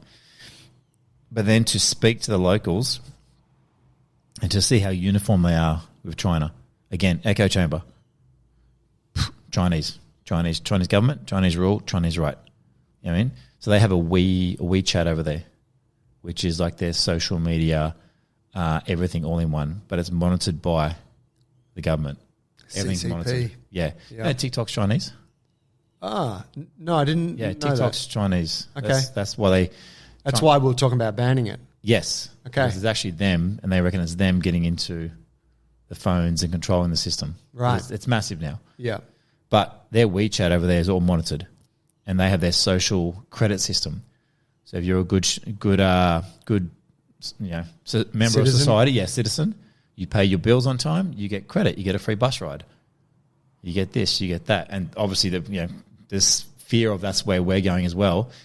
But it was amazing to me how I suppose one train of thought everyone was that the government is right. They have our best interests at heart. Do not even look left. Do not look right. And did they actually think that, or is that just what they say? That's what they portrayed. Yeah. And they're not allowed to say anything else. Yeah. You know what I mean? Because they're not going to admit that to a foreigner, are they? No, And these are people at the bar, and they had drinks in them, and they still wouldn't, stick left or right. They were like, yeah, China's right. Yep, government. Yep, nope. Next question, move away. You know what I mean? And I was like, wow. Like, you couldn't even, you get a few drinks in Australia, and they're like, fucking, what do you think? Oh, fuck, I don't know, man. Yeah. Bit of a dickhead, this guy. No. Boom. On track. Yep, government. All hail China. Boom, done. And it was fascinating how unified they were. Yeah. Unified. And the wealth and the poverty at the same time. Like, you don't see that here in Australia. You see like a middle of the road generally. There's obviously wealthy suburbs and poorer suburbs, but there was extremes everywhere. Yeah. Yeah. Well, arguably, this is something I thought about a bit, but our poor are the Chinese factory workers. Yeah. You know what I mean? Yep. Like, we outsource the shit jobs to poorer nations. Yep. So we don't see it here on our shores. Yep. you know, and you know, of course there are pockets, there are parts, big parts of Australia that are poor, but yeah, it's like a privilege of the West to not have to deal with a lot of that stuff here on our home turf. I mean, fuck you know, if you look at any of the big communist regimes, Stalin, you know, is a great example, but no one speaks out about the state. No. You never say anything against the state. You read 1984? No. Man, couldn't recommend it enough. Yeah, George Orwell, like amazing book. Yep. Like actually blew my mind when I read it only like 2 years ago. Yeah. I was like, fuck, everyone's talked about this for that long. All right, we'll get on it. Yeah. But it's that whole thing where it's like the state is Big Brother is watching you, your every step, your every move. And that's, you know, that's the thing that's going on there, right? That's what China is. That's what we're so afraid of. How far away from that are we now? Well, raises an interesting question. Did you see the street cameras? You see the street cameras, right? Yeah. And I mean, look, we're monitored on our phone. Yep. Our banks, you know, our shit's all there for people to see, actually. Yep. You can find someone. Easy. Yeah. Like, and I mean, well, here's, you know, so something that came up in COVID was this discussion around free will. Yeah. I'm not getting vaccinated. It's my free will, yeah. right? And we don't use that term a lot here. I think we started to throw it around a bit, Australians, during COVID. But it seems to be that Americans throw that. You hear it. Going back to their gun, their constitution. Yeah, it's like, it's my free will. Yeah. And it's like, what the fuck is free will, actually? Like, you follow the road rules. Yep. You pay your taxes. Yep. You show up to work when the boss says so. All of us follow rules. Yep. We follow structures. Arguably in China, they're just following rules. It's the 100%. Same. Like, none of us are actually living. You know, it's almost like like you look at. I don't want to depress people, but this should be. I'm saying this with a hint of optimism. Yes. I was out in the country for the last few days, and you look at farm animals. Yep. You look at cattle. You look at sheep. And yeah, there's on where we were staying on the opposite side of the valley. There's these sheep, and you watch them, and they come down and they eat here during the day, and then they go up there and they come back in the evening. And it's like, you know, and we use that expression like, "Don't sheep follow, don't be a sheep," whatever. Mm.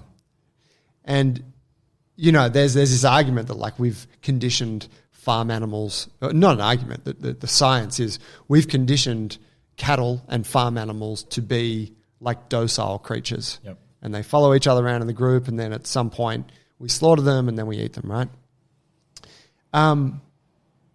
We're no different. Like we have more capacity, we have more thoughtfulness. We're not all getting lined up to be slaughtered. It's not that thing. No. But we are all conditioned by 100%. You know, and the lemmings. We're just and that is not necessary. Is that a terrible thing? Like because without some kind of leadership.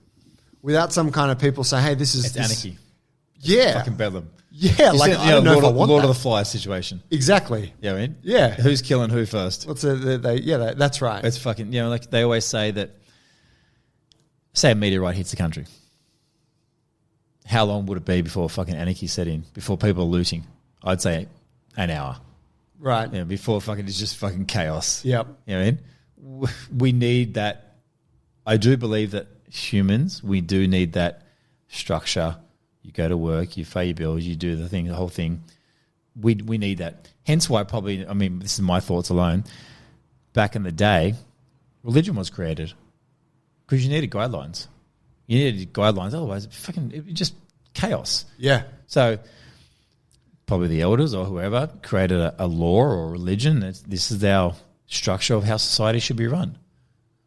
No different to what we live in now. And we look at China and we shake our heads, but like you just said, we're not far off it. And is it a bad thing or is it a good thing? Again, who's to say that? You know, we do need to have structure as humans. You and I have structure in our day. Well, we get up, we do have certain routines. We just have a larger routine as a human set by governing bodies. That's all it is.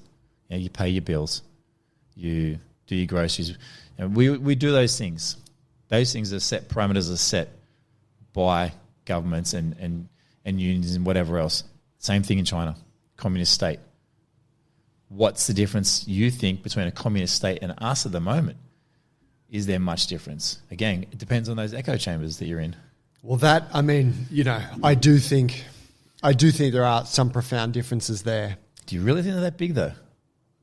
Yeah, I mean, when I think about personal safety, you can say whatever you want here. There are no consequences. Okay, yeah, okay. If you have alternate political views, we're having. But this if we get more and more indoctrinated in future, do you think it will change? Do you think? Look, maybe. I mean, I would, if you look at the extreme end of communist rule and you see people with greater intelligence than was desired get shipped off and executed because it's like you're a threat. You're a threat to what we're trying to do is condition people, and you've got too much thinking going on. We're just going to X you out, you and those other 100 people in your family. Yeah. So, the reality of that is it's fucking horrific and grisly. And I think and I say that because I've spoken with some people who lived under communist regimes and they are like, I'm not fucking going back. Yeah. Okay. It is horror. But in that regard, on that high level sort of thing of you're in a system anyway, and you're behaving in a way that the system, because you've been told to behave. Yeah. I don't think we're extremely far off that. No. But that's where China's fascinating as well, is they have that system, but yet they produce so many good things. So they've got so many more billionaires than anywhere else in the world. Mm-hmm. So it's not like the government is stopping them from earning money. They've got more billionaires than anywhere else. They're producing all these good things. Yeah, but once you get too big, you're controlled, 100%. Once you get too big, you have to pay. It's just fuck you up. It's just the mafia. It's just another gang. You just got to pay your kickbacks. You got to wet the beak of the government. Yeah, you got to give that little kickback. Wet the beak, just wet a the little. Beak. Just a little bit. Just a little bit. Just wet the beak. That has got big beaks. But is that any different here? You got to pay your taxes. Yeah. But I suppose over there the government is controlling they want to know the details of what you're doing or who you're dealing with foreignly. Yeah, as a foreign country, and they're also, I don't know, and they seem to be at an interesting kind of, it's a communist country, but they have huge amounts of capitalism that occurs there as well. Yeah. How they straddle that, it's kind of, I don't know, maybe That's it's like strange, isn't it? Two parallel things where it's like, oh, okay, you can operate under this, but the masses operate under this. Yeah, how do you get to the point where you can operate outside the masses? That'd be interesting. Yeah, you know what I mean, where you work with the government, not against the government in China. That would be interesting because, again, they have all these billionaires. Billionaires have got to make their money out of something.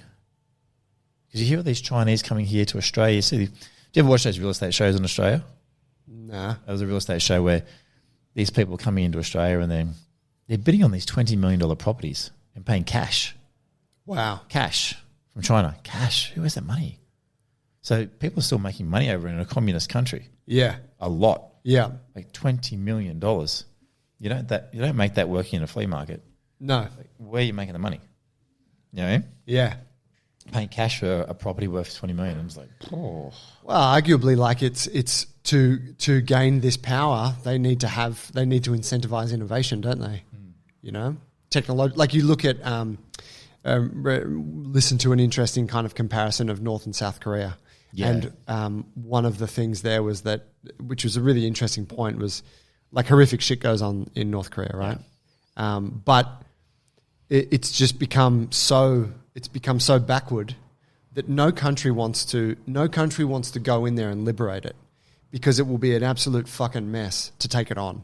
It's too expensive. Well, yeah, it would just be a shit gig. Like if you it would cost. Fuck, we're gonna do it. Fuck. Yeah, like think like education, culture, like all that. It's so like South Korea don't want to fuck with it, but you look at South Korea, they've had huge amounts of technological innovation. Like a bunch of the great car companies and electronic companies come from South Korea. Yeah. Nothing comes from North Korea. Or I put this to you. No one wants to go there because they have no resources. They have nothing of value there. If they had, let's say they had oil, how fast would people want to be there? That's a good point. Yeah, it'd probably if they had minerals worth value, would people want to be there? Because then you go, okay, it's a shit fight to fix it all up, but hey, there's opportunity for business. Macca's can get in there faster than anything else. Macca's will be selling out. You know what I mean? Because there's no oil there, or there's no minerals there, no one wants to fucking borrow it. They don't give a fuck. Good point. What's in it for us type What's vibe. in it for us? Fuck, there's nothing there, so fuck it. Why do we go to Vietnam? Fuck, I don't know. You know what I mean? Why would they go to North Korea? That's not much there. You know, let's fight out the Middle East. There's plenty of oil here. Let's try and get control. Yeah. You know what I mean? Which, man, fuck, I can't even imagine life in North Korea. No. You can't even imagine. You hear those stories. Well, again, Rogan, I heard that story of that woman who was in North Korea, how she got out, and it was just terrible. Like she lost all her family, she got out, and how Rogan was saying how she's just so frail. Even though she'd grown and been given food and she'd been out for years, she still looks so frail and weak. Wow. She's never grown properly. She's been malnourished. And just it was just awful. Like, oh man. And that's a real fucking fascinating, horrific one to dive into, because it is just the ill family just retaining power, really for their own benefit. How? Well, we know how, just through sheer fucking, like, just psycho, just control. But do you know how that started? I believe, and I did listen to a really good series on it but I don't recall accurately. But I believe that it's Kim Jong-un. Yeah. And his father's Kim Jong-il. Yeah. And then his father, don't remember his name. Yep. He was the guy that started this thing. I believe he had communist ideologies, and he was like a revolutionary of sorts. Yep. And took power. Yep. In that more conventional kind of military sense. Because it was the Korean War, yeah, wasn't there? Yes. And so America was involved with that. Yes. And they fought for the South. I got no idea. Yeah. That would make sense. I assume so. Yeah. Again, our history is obviously not the greatest. But I assume they fought for the South. And that's when they must have split. One became a communist and one became a... Yeah, but it was the Korea... Yeah, was it an internal war, or it wasn't like a war with Japan or something? I'm not sure. Yeah, that's... There you go. I don't know. Because obviously they're split north and south. Yes. At some stage, was there Korea? Yeah, at one stage it was unified. So they split. Yeah, so more than likely what you're saying. Yeah. But yeah, and so then the like it's almost just become more of a madhouse. Like, so then, you know, his son became the leader, and then he had his own fucking way of doing it, and now his son is the leader, and he's just, you know, he's come up in this fucking weird ass family. He's got power of this whole nation. It's like a game. But he was educated in Switzerland, and they reckon he was quite normal in Switzerland because he got almost indoctrinated in a Western society. Right. And they brought him back, and he's just become this fucking psychopath with, again, power. Yep. He's just inherited all this power and this, like, it must be quite gross to actually think about having everyone around you just saying yes to everything, no matter what you say. Yeah. Yes, kill him, yes, okay, yes. It must be quite gross. I would feel that would feel a bit weird. I mean, everyone around you just does yes. It would be somehow empty. It would be empty, wouldn't it? Yeah. It wouldn't be living. Like, what you'd just be walking going, what do I do? It's like that Tony Soprano moment. Which was that? I'm a massive Soprano fan, but I can't remember. It's like someone points out to him, could be his wife, her name escapes me. But where she's like, they laugh at your jokes because you're the boss. That's right. Yeah. And then he's like, what are you talking about? I'm really funny. I'm funny. Yeah. You know, and she's like, nah. And then he like ruminates on that. And then there's a scene later in the episode where they're at the back of the meat store in the office. The other one, yeah. Yeah, and he makes some silly joke, and Paulie's like, ha, good one, Tone. Yeah. You know, and then Sal has a laugh, and then he kind of sees it play out. Fuck. Yeah. It's beautiful. That's what it'd be like, wouldn't it? Yeah. But again, would you recognize that? Or would you just be like, that's the way I am? Well, I am funny. We're fucking fickle creatures, aren't we? It's like, you know the story that he plays off fucking, he's the greatest golfer ever. He played one game of golf and he hit 60 on a par 90. You know what I mean? Like, there's all these fucking bullshit stories. Like legendary tales. Yeah, he's an amazing golfer. He can do everything. Well, that's all been propagandized. And that was I believe that was Kim Jong-il. The father. Yeah, who orchestrated. He said to his father, let me be the head of I think it was like the media team. Yeah. Let me be the head of the media team, and I will show you my worth. Control. And he did it through making movies, and they told these stories in the movies, and they started to create these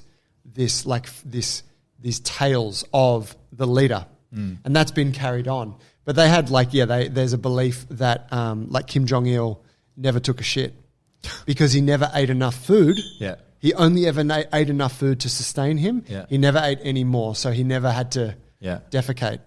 And that was what was told to the people because the people were all starving. Yeah. You know, and so it's like he doesn't eat much either. Like he's in there in the trenches with us. Yeah. So they have all this fucking weird shit. It's almost godlike.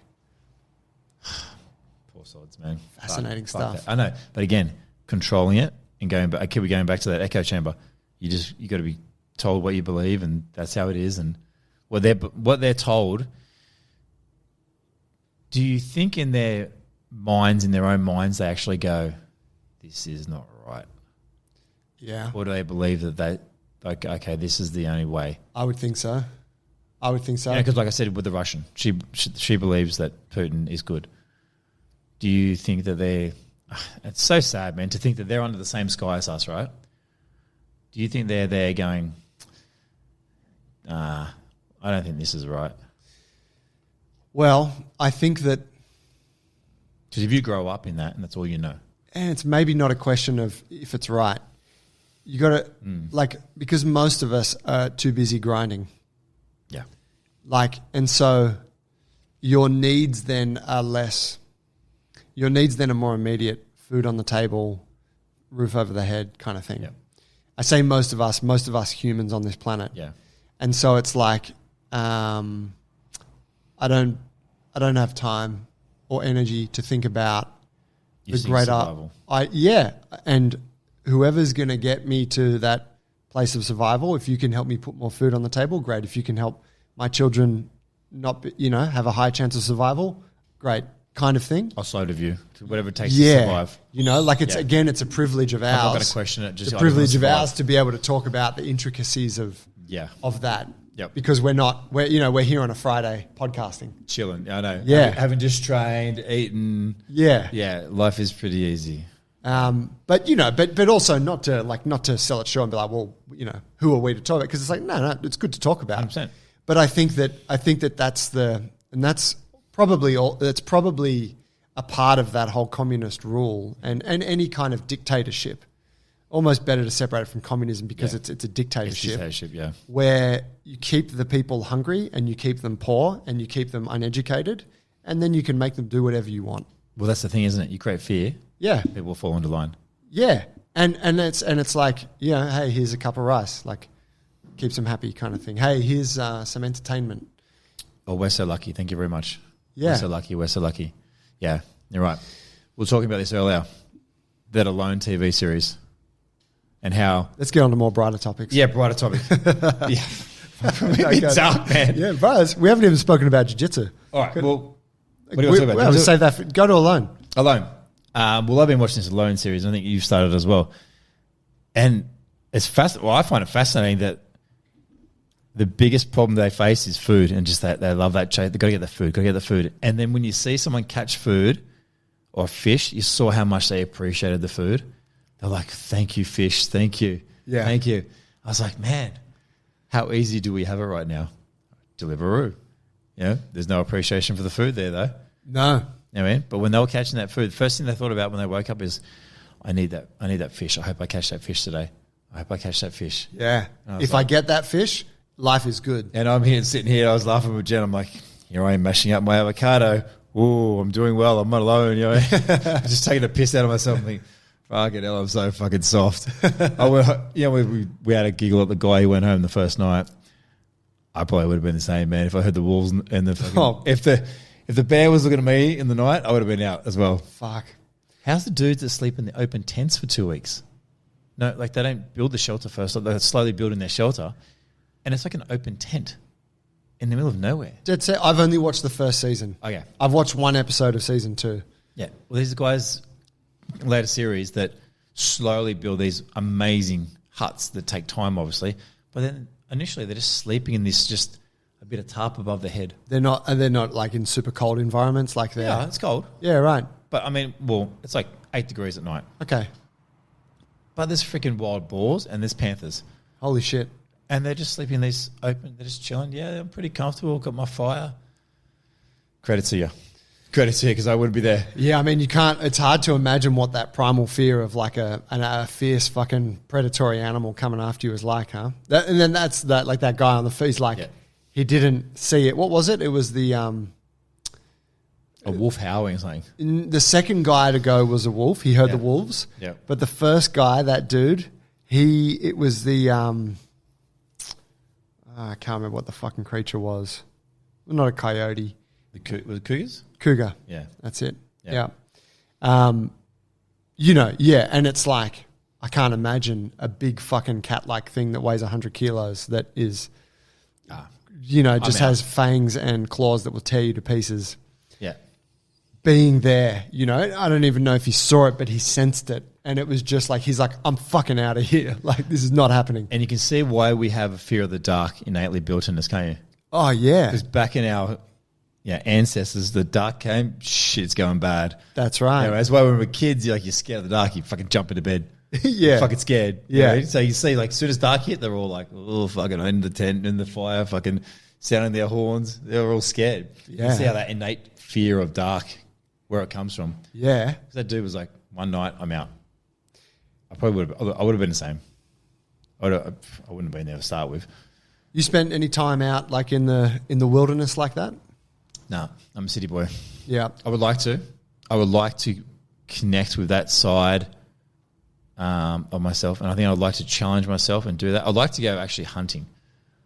You know what I mean? I'd like to actually, and it sounds a bit off, but I'd like to actually kill the animal and actually have to see the animal and thank the animal. I've been fishing, but for some reason, fishing doesn't have the same feel. No. You know when you catch a fish, which is wrong because it is the same thing. I never actually said thank you to the fish. It didn't feel the same. I like to actually take the life, thank the animal, and go through the process. I think that would be pretty cool because I think after watching again that show, I definitely feel we're very, very disconnected from our food. Yeah. Now we try to buy as ethically raised meat as possible. Like we use a specific butcher up in Sydney. Shout out to Joel. Which butcher? Shit, man, I can't remember your name. You have to put it back in. Jamie, pull that shit up. Put in the show notes. Yeah, show notes. But he's at Coogee. So we try to get the most ethically raised meat we can. But there's that massive disconnection. Yeah. So I think still processed meat. Yeah, it's still processed meat. Exactly right.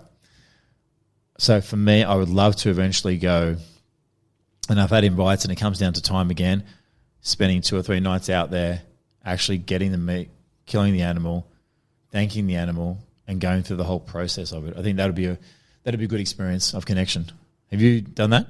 I have. Awesome. Yeah, I was very fortunate grew up as a city boy as well. Yeah. Had no family or anything that ever fucked with any of that sort Yeah. of stuff. But I had a really, really impactful hunting experience with a couple guys who ran like a beginner's bow hunting retreat. Oh, nice. And so we went out, we stayed at a place out near Belangolo State Forest. Yeah. Stayed at a place out there. They took us out they basically took us through a whole sort of bunch of theory around hunting. One was a bow hunter, one was a shooter. And then took us out in the field twice. And we got to, they hunted the animal. Yep. And they shot it with a rifle, Yep. because you can, chances of catching it are a lot higher. Yep. So it's like, we just want to get the animal, so we're not fuck with the bow Yeah, hunting. But, and then they taught us, we had to like process it, drain it of blood, skin it, quarter it up, Cool. all of that. And Yeah. then we went back to the place, we cut it up, packaged it, cooked a bunch. Yeah. It was beautiful. Yep. And I actually just listened to a 2-hour beginner's guide to deer hunting podcast Yep. A few days ago. Yeah. Because I was on my way back from being out in the country. And it's a goal of mine over the next 12, 24 months to learn how to hunt deer. Same. Yeah, okay. Well, let's do it. I think the connection needs to be there. bro, and it is, yeah, I think you could say it's an imperative if you eat meat to at least have had that experience. To understand and to see the whole process, yeah, 100% agree. Yeah. An obligation rather. Yep. I think, it's important. But the thing that I took away from that weekend was it was actually a really beautiful experience. Like it was. I think it can be. I really do. Oh, man, even the stuff that to people listening would sound like even taking a carcass and, slicing its neck and draining it of blood and skinning it, things like that are like, oh, that sounds icky or horrific or whatever. when I was doing it, I was thinking, man, how am I going to be around this? I've never, you know, I worked in a fish shop for a few years, but I've never fucking cut up a whole animal. Yep. And actually at the time there was this, it was like, there was something really almost like it was programmed into me to be appreciative of this experience and to be calm with it and to have reverence for this animal. And then that carried through to, you know, anytime I would defrost some of that deer and there would be reverence in the meal. Instant connection. Yeah, that was really impactful. And the icky side of it or whatever was not present at all. Yep. You know? It's in us all because we wouldn't be here otherwise. What's your lineage? Are you Irish, Scottish, English? What are you? Yeah, those three predominantly English and Irish. Yeah, same. So it's in us all that our ancestors have all had to hunt at some stage, take the life of an animal. So it's all in us DNA-wise. And obviously all our ancestors were savages, otherwise we wouldn't be here. You know what I mean? Yeah. But yeah, it's one of those experiences that I think, well, I know I need to have because, again, you go to the butcher shop, you pick your meat out, and that's it. You go home and you cook it. There's no real connection. No. There's no connection at all. You know, you're just like, oh, I've got this bit of meat, got this bit of chicken. You know, well, fuck. You know, where, how. Yeah. You know what I mean? So, yeah. And there was a fellow I trained with many years ago, a guy named Aaron McKenzie who, you know Aaron? I know Aaron very well. Okay, yeah, Origin of Energy. Nice. Yeah, man. Very good dude. And so I remember going to like a workshop he ran at his gym. Yep. The studio he used to have. And he was saying, it was about food and training and everything that he's all about. And did he serve lunch? He did. Yeah. Yeah. You went, yeah, okay. But he said like our ancestors spent pretty much all of their time procuring food. Yep. Like it was all about trying. Again, it's a lone show, yeah. Yeah, like trying to fucking survive. Yep. So he said, like, you now don't have to invest any time in that. You can go grocery shopping once a week. Yep. That's about all you got to do. But he's like, if you keep that in mind, it makes it a lot easier to allocate a slightly more in your budget, if you can afford it, to buy organic or ethically raised meat, right? He's like, you no longer have to spend 12 hours a day out there in the field trying to make this happen. Yeah. And that always stuck with me, and I thought, like, it's very interesting that to your point, it was what we did. You know, and whether you were hunting animals or you were gathering fucking nuts and fruits or tubers or whatever. What we did. Yeah. So to be able to just go and do that a little bit now, and again, I've also got my sister-in-law actually bought me a ticket to like a mushroom foraging experience. Yeah, nice. Out the back of the Blue Mountains. And I'm super excited to do that because I'm like, I fucking would love to go out there. And forage. And be able to come home with like mushrooms and know which ones are going to be good and which ones are not going to kill me. Yeah. I always joke with Jen. I always think, so you might look at berries or fruits or something in your plate. You think, who was the first one who went, all right, Joey, you fucking try it first. You know what I mean? Because someone had to try it. Yeah. I'm like, no, you try this one today. You try it. It's like 2 hours later. Oh, fucking let's not eat that one. Fucking Joey's dead. He hasn't come back. Or he ate that one. He goes, yeah, feel pretty good. We'll keep those. Yeah. You know what I mean? Who's that first dude? Yeah. How would you know? Right. How would you know? Yeah, and I mean, you think about mushrooms. Yeah. They look fucking weird. Yeah. Like, and I don't know, everything probably looked weird in its natural form. Berries and shit didn't look like they do now. Yeah. But they're tiny. Like they're tiny. Tiny and like, like dried and just nothing really. Yeah. They don't look delicious like they are now. No, that's right. Bright. Plump. Yeah. That's what again on that show. Like they're getting these mushrooms. I'm like, how the fuck would you know which is which? I'll be like, yeah. And you hear that. I remember there was a chef some years ago, 5 years ago. I remember reading about it in the newspaper. I was saying, did this all the time, would go and forage and prepare amazing meals for his friends.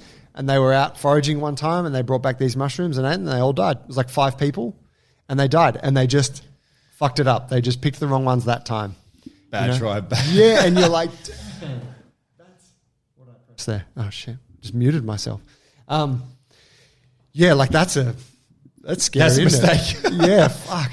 Sorry, guys. Yeah. Yeah, fuck. I always think, again, who was that first person? Someone had to try it. Yeah. Yeah. You know, the other nice part of that I would say, yeah, for me, it's a bit of a future goal, as it sounds like for you too. It's like, yeah, I'm going to make the time at a point to get into that. What I was listening to on this podcast was about like what they're recommending when you're a beginner hunter is trying to learn about the movements of the deer. So they're like, you actually like want to go out and scout the area and take a map with you.